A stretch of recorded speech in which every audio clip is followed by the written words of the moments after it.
Hi friends, இன்றைக்கி twins veg கிச்சனில் ஒரு கிரேவி ரெசிபி தான் பார்க்க போகிறோம். இது நம்ம இட்லி, தோசை, சப்பாத்தி எல்லாத்தோடையுமே டேஸ்டியாக இருக்கும். இதோட இன்க்ரீடியன்ட்ஸ் எல்லாமே நான் டிஸ்கிரிப்ஷன் பாக்ஸில் மென்ஷன் பண்ணியிருக்கேன். அதை செக் பண்ணிக்கோங்க. இப்போ வாங்க இது எப்படி பண்ணுறதுன்னு பார்க்கலாம். இதுக்கு நான் 2 பெரிய வெங்காயம் இந்த மாதிரி பொடியாக நறுக்கி எடுத்து வச்சுருக்கேன். ஒரு பெரிய சைஸ் தக்காளி, 2 பச்சை மிளகா, கொஞ்சம் இஞ்சி, கருவேப்பிலை, கொத்தமல்லி.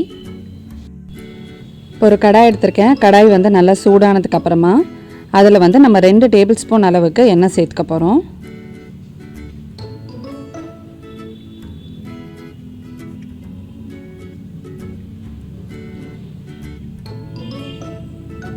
எண்ணெய் நல்லா சூடானதும் 1 டீஸ்பூன் கடுகு சேர்த்துக்கோங்க.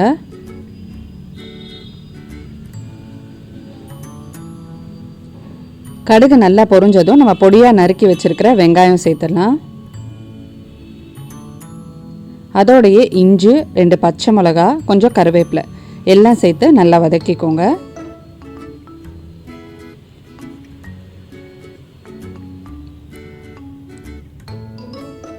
இந்த கிரேவி பார்த்திங்கன்னா ரொம்ப சிம்பிளான கிரேவி தாங்க. நீங்கள் சப்பாத்தி செய்யும்போது, தோசை, இட்லி, மற்ற எந்த சவுத் இண்டியன் டிஃபன் ரெசிபீஸோடையும் பார்த்திங்கன்னா இது ரொம்ப டேஸ்டியாக இருக்கும்.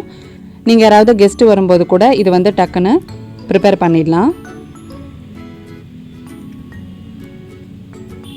இப்போ வெங்காயம் பார்த்திங்கன்னா நல்லா வதங்குற வரைக்கும் நம்ம வதக்கிக்கணும்.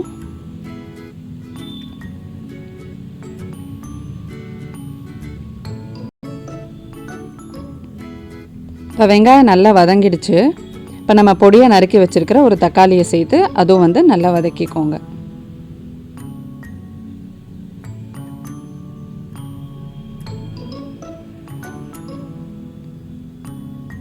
தக்காளி வதங்கினதுக்கப்புறமா இந்த கிரேவிக்கு தேவையான ஸ்பைசஸ்லாம் சேர்த்தலாம். 1/2 டீஸ்பூன் மஞ்சள் தூள் சேர்த்துருக்கேன். 1/2 டீஸ்பூன் அளவுக்கு மிளகாத்தூள் சேர்த்துக்கோங்க.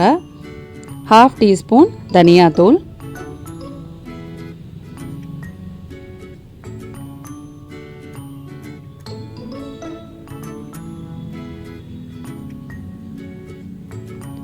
இப்போ எல்லாம் சேர்த்து நம்ம நல்லா மிக்ஸ் பண்ணிட்டோம்.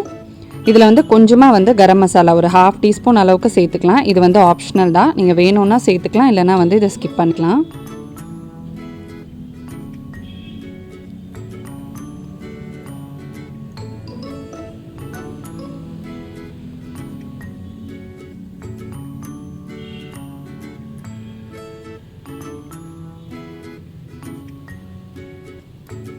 இப்போ இதில் நான் தண்ணி சேர்த்துக்க போகிறேன். ஒரு 3 டம்ளர் அளவுக்கு தண்ணி சேர்க்க போகிறேன். இது நீங்கள் எவ்வளோ கிரேவி பண்ணுறீங்க அதை பொறுத்து தான். நீங்கள் நிறையா பண்ணுறீங்க அப்படின்னா அதுக்கேற்ற மாதிரி தண்ணி அளவு ஜாஸ்தி பண்ணிக்கலாம்.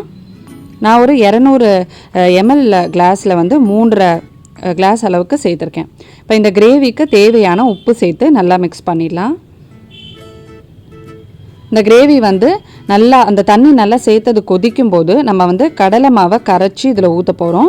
நான் இந்த 3 டம்ளர் தண்ணிக்கு ஒரு 2 table spoon full 2 table spoon எடுத்து, அதாவது அந்த கட்டி இல்லாமல் நல்லா கரைச்சிக்கோங்க. அதை கரைச்சிட்டு நம்ம இதில் சேர்த்துட்டோம் அப்படின்னா அந்த கிரேவி நல்லா திக்காயிடும். கட்டி இல்லாமல் கரைச்சிக்கணுங்க. லைட்டாக நமக்கு லம்ஸ் இருந்துச்சுன்னா கூட கிரேவியில் அங்கங்கே அது லம்ஸ் தெரியும். அதனால் கட்டி இல்லாமல் நல்லா கரைச்சிட்டு நம்ம கடலை மாவு சேர்த்ததோட பச்சை வாசனை போனதுக்கப்புறமா இது திக்கானதுக்கப்புறமா ஆஃப் பண்ணிடலாம். இப்போ அவ்வளோதாங்க. கொஞ்சம் திக்கானதுக்கப்புறமா ஆஃப் பண்ணிவிட்டு இதை நம்ம இன்னொரு பாத்திரத்துக்கு மாற்றிடலாம். அவ்வளோதான், நமக்கு சூப்பரான ரொம்ப டேஸ்டியான சிம்பிளாக பண்ணக்கூடிய இந்த கிரேவி ரெடி ஆகிடுச்சு. இதை கண்டிப்பாக ட்ரை பண்ணி பாருங்கள். இது மேலே கார்னிஷிங்க்கு நான் இறக்குனதுக்கப்புறமா கொஞ்சம் கொத்தமல்லி தூவுறேன்.